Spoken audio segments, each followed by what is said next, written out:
우리가 예금이나 적금에서 받는 이자까지, 또 주식 투자를 해서 받는 배당까지, 또 연금에서 받는 연금 소득까지 사실 세금을 피할 수가 없습니다. 그래서 한 푼이라도 세금을 줄일 수 있는 비과세 상품을 잘 우리가 알아둬야 하는데요. 그런데 그 제도가 또 바뀌기도 합니다. 슬기로운 세무생활 시간에 한번 배워보시죠. 누리세무그룹의 김철훈 세무사와 함께합니다. 안녕하세요. 안녕하세요. 김철훈 세무사입니다. 일단 네. 금융소득의 정의부터 좀 알려주세요. 네, 이제 우리 세법에서 이야기하는 금융소득이라는 거는요. 네.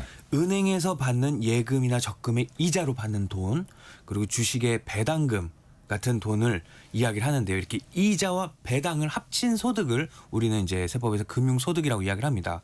그래서 뭐 일을 해서 버는 돈인 뭐 근로소득이나 자영업을 운영하면서 버는 뭐 사업소득과는 좀 구분돼서 이제 과세를 하고 있습니다. 그래서 은행이나 뭐 주식에서 받는 이자와 배당에 대해서만 하는데 참고로 네. 이제 많이 헷갈려 하시는 부분이 주식을 그럼 팔아가지고 버는 것도 금융소득이냐 이렇게 착각하시는 분들이 계시는데 이렇게 파는 거는 차익은 금융소득이 아니라 양도소득으로 따로 과세를 하고 있습니다. 그렇죠. 그래서 대주주가 아니고서는 현재까지는 주식 양도 차익에 대해서는 과세가 안 되는 거고요. 그러면 각종 금융소득에 세금을 얼마나 떼는지도 좀 알려주세요. 예, 금융소득에 대해서 이제 세금을 매기는 기본 규칙은요. 네. 이자와 배당을 더한 금액이 1년에 2천만 원을 넘느냐 넘지 안 넘느냐 이걸 기준으로 해서 이제 과세를 합니다. 1년에 이자랑 배당을 합친 금액을 봤더니 2천만 원이 안 되더라, 2천만 원까지더라 라고 하면 보통 15.4%인 원천징수로 세금이 끝나게 돼요. 이것도 내가 세금을 신고해서 내는 게 아니라 은행이나 증권사에서 나한테 이자를 준다거나 배당을 줄 때 지급을 할 때 미리 떼가는 거고요. 또 1년에 이제 이자 배당 소득이 2천만 원을 넘어가게 되면 이 넘어가는 금액분 초과분을 다른 소득들과 함께 근로소득이라든지 사업소득이라든지 뭐 기타 소득과 함께 합산을 해서 종합소득세로 신고를 하고 누진세율로 뭐 세금을 납부를 하게 됩니다. 더 올라간다는 거죠. 맞습니다. 그래서 비과세, 분리과세 뭐 이런 상품도 우리가 찾게 되는데 사실 이게 용어도 좀 어려워요. 나중에 세액공제 해주는 것도 있고 네. 그 차이도 좀 알려주세요. 네, 맞아요. 이제 비과세, 뭐 분리과세, 세액공제라는 게 있는데 네. 비과세 먼저 설명을 드리면은요. 말 그대로 세금이 아예 안 붙는 거예요. 세금이 빵원, 0원인 거예요. 대표적인 게 이제 ISA 같은 상품은 일정 한도까지는 세금이 아예 붙지 않는데요. 뭐 200만 원, 400만 원까지는. 맞습니다. 그래서 이자 소득은 벌어들이긴 하지만 나라에서 이건 세금 안 거둘게 하고 아예 면제를 해주는 걸 비과세라고 하고요. 이게 좋은 거죠. 맞습니다. 네, 세금을 아예 안 내니까요. 네. 또 그다음에 이제 분리과세라는 게 있어요. 이제 세금을 따로 정해진 비율만큼만 내고 끝나는 상품이에요. 그래서 보통 뭐 은행의 이자라든지 주식의 배당금 같은 걸 받을 때 원천징수로 15.4%만 딱 내고서 끝나게 되는 거예요. 그다음에 이제 신고도 안 하고 뭐 세금도 안 내게 되는 건데 더 이상의 세율이 올라가지 않고 15.4%까지만 분리되는 과세. 네. 이 분리과세가 반대말이 있는데 종합과세라는 건데요. 네. 이거는 이제 1년에 금융소득이 2천만 원을 넘어가게 되면 다른 소득들과 내가 번 것들과 다 합쳐가지고 한꺼번에 세금을 계산하게 되고요. 이거는요. 많으면 많아질수록 세금은 더 많아지는 구조예요. 그래서 최고 49.5%까지 거의 반절이죠. 여기까지 이제 부담을 할 수 있기 때문에 조금 세금이 많이 나온다. 요게 종합과세고요. 종합과세의 반대말이 분리과세, 네. 분리과세의 반대말이 종합과세. 맞습니다. 마지막으로 이제 세액공제라는 게 있는데 이거는 앞에 말씀드렸던 비과세, 분리과세, 종합과세 이 세 가지와는 좀 다른 네. 어떻게 세금을 매기냐의 문제입니다. 이거 세 가지는. 근데 반대로 세액공제 같은 경우는 이미 계산된 세금에서 일정 금액만큼을 빼주는 혜택이에요. 일종의 쿠폰 같은 건데요. 그러니까 세액공제 50만 원 그러면 50만 원 세금은 내지 마세요. 맞아요. 이렇게 네, 맞아요. 한다는 거죠. 이제 쉽게 설명해서 전체를 설명드리면 우리가 놀이동산을 갔는데 네. 입장하는 티켓을 끊는 곳에서 입장료 요금제가 세 가지가 있는 거예요. 첫 번째가 비과세. 이거는 놀이공원 입장료를 아예 면제를 해줍니다. 그냥 들어가세요. 이거고요. 프리패스. 프리패스. 네. 네. 그리고 분리과세 같은 경우는 입장료를 정해진 금액만 내고 끝. 다음에는 안 냅니다. 근데 종합과세 같은 경우는 약간 단체 요금 같은 건데 이제 같이 간 사람 수, 소득만큼 합쳐서 한꺼번에 내는 거예요. 근데 신기한 거는 웃긴 거는 사람이 많으면 많을수록 요금이 더 많아지는 거고요. 마지막으로 이제 세액공제 같은 경우는 이미 낸 놀이공원 이제 입장료에서 할인 쿠폰을 적용해가지고 일부를 다시 돌려받는 걸 세액공제라고 이해하시면 편할 것 같습니다. 비과세, 분리과세, 종합과세, 세액공제 어느 정도 이제 개념이 좀 서셨을 걸로 좀 믿습니다. 자, 그러면 비과세되는 금융상품이 뭐가 있는가 이제 찾아봐야죠. 네. 가장 대표적인 게 역시 ISA 아닙니까? 맞습니다. ISA 개인 종합 자산 관리 계좌라고 하는데요. 네. 이게 예전부터 있긴 했는데 최근 들어서 정말 절세하는데 꽤 많이 유리해지긴 했어요. 그래서 ISA는 예금이나 펀드나 뭐 ETF나 주식 같은 여러 가지 금융 상품들을 하나의 계좌, ISA 계좌에서 관리가 가능하고요. 여기에서 이제 운용을 해서 벌어들인 수익에 대해서도 비과세라든지 아니면 낮은 분리과세 아니면 이제 벌어들인 것과 손실난 거를 통산을 하는 이런 세제 혜택들이 있어요. 다만 이제 이걸 받기 위해서 이 혜택을 받기 위해서는 계좌를 유지해야 되는 최소 기간이 있습니다. 보통 3년이고요. 이걸 만약에 중도 해지를 하게 되면은 받으려던 혜택들이 사라지거나 줄어들 수 있으니까 주의해야 됩니다. 네. 그러면 세금 혜택을 얼마나 볼 수 있는지도 조금 더 구체적으로 알려주세요. 네, 일반적인 이제 ISA 계좌 같은 경우는요, 혜택이 연 200만 원까지 순이익까지는 비과세가 됩니다. 이제 서민형이라고 또 농어민형 이런 거는 400만 원까지 혜택을 받을 수가 있는데요. 이 금액을 초과했다 하더라도 그 금액은 이제 9.9% 지방세까지 포함해서 9.9%로 낮은 세율로 분리과세가 됩니다. 이걸 가입하지 않은 경우 한번 비교를 해보면은 네. 이제 보통 다른 금융 상품을 통해서는 15.4%의 세금을 내야 되는데 ISA를 활용하면 세금이 확 줄어들어요. 또 이제 손익을 통산을 한다고 표현을 해서 내가 벌어들인 수익도 있고 이제 잃어버린 손실이 있다면 이걸 두 개를 통산해서 순이익만큼만 이제 세금을 내게 되는데 이게 절세 효과가 꽤 큽니다. 그래서 예를 들어 보면요. 일반형 ISA 계좌에 여러 투자를 해가지고 내가 순이익이 300만 원이 나왔다고 가정을 하면은요. 뭐 배당이나 이자나. 네. 그럼 여기서 200만 원만큼 비과세를 해서 아예 세금을 안 내고요. 200만 원이 넘어가는 초과분 100만 원만큼은 9.9%의 세율을 매겨서 9만 9천 원만 내면 돼요. 네. 근데 만약에 이걸 ISA 계좌가 아니라 일반 계좌였다고 한다면은 300만 원에 15.4%를 곱해서 46만 2천 원 정도의 세금을 내야 되기 때문에 이게 쓴 것과 IS 계좌를 쓴 것과 쓰지 않은 거에 대해서 36만 원 이상의 차이가 나기 때문에 엄청 큰 차이가 나게 됩니다. 이야.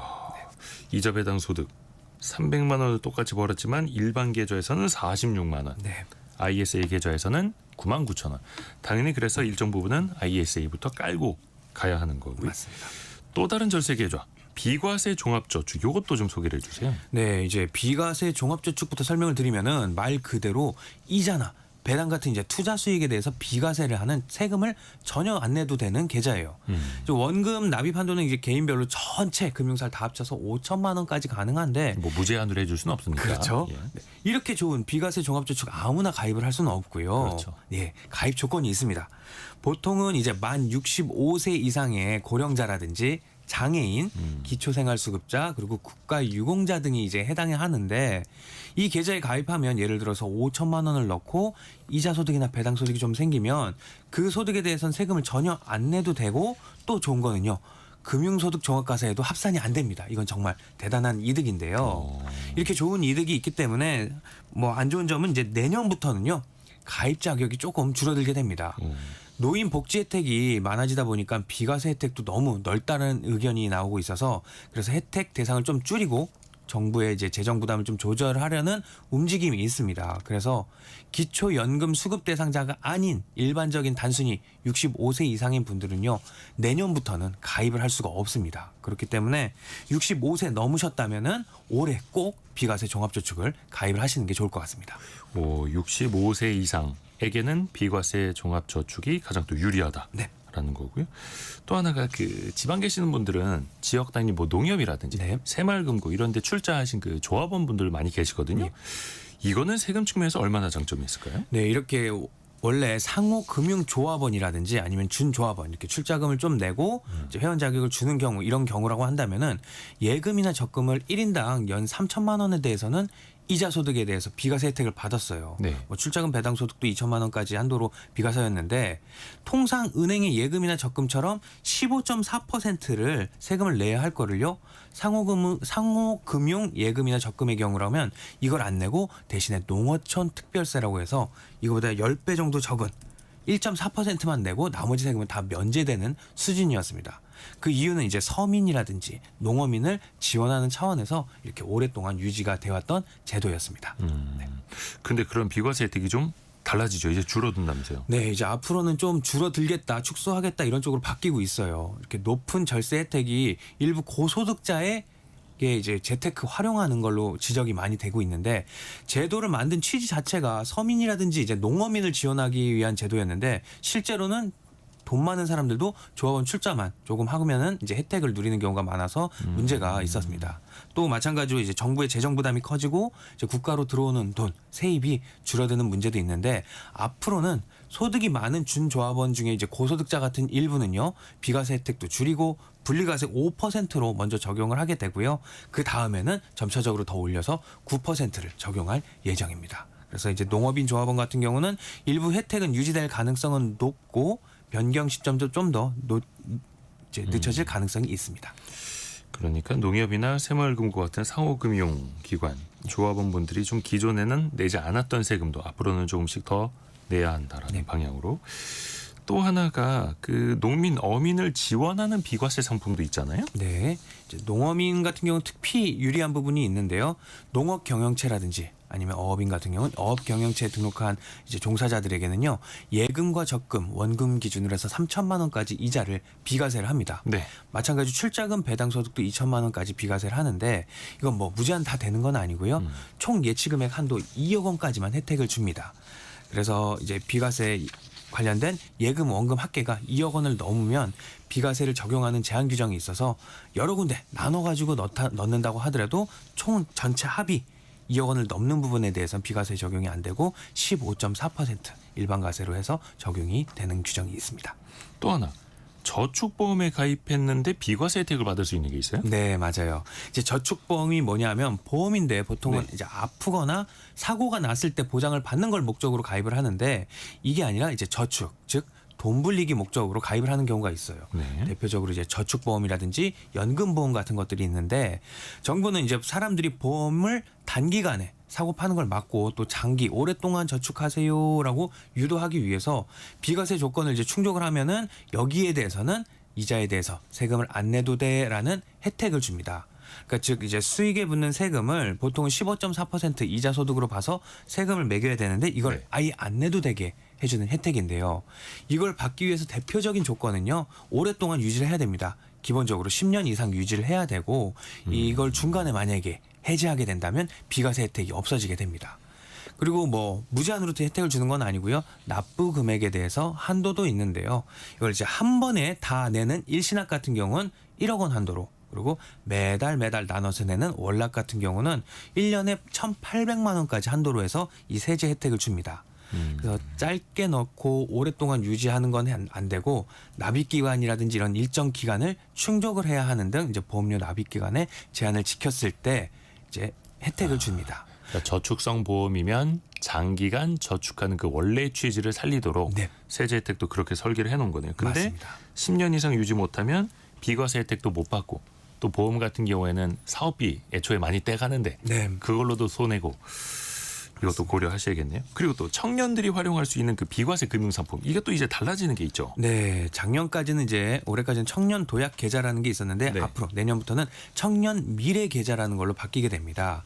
과거에 이제 청년 도약 계좌 같은 경우는 5년 만기였어요. 그래서 이제 올해까지 가입을 하면 비과세 혜택을 주는 건데 이번 정부에서 이거를 청년 미래 적금이라고 해서 5년이 아닌 3년으로 줄여서 출시를 할 예정입니다. 그러니까 많은 청년들이 아, 5년짜리 적금은 너무 길어요 네. 이랬었어요. 맞아요. 그래서 중도에 해지하는 경우도 있었는데 이제는 짧고 굵게 혜택을 주기로 했습니다.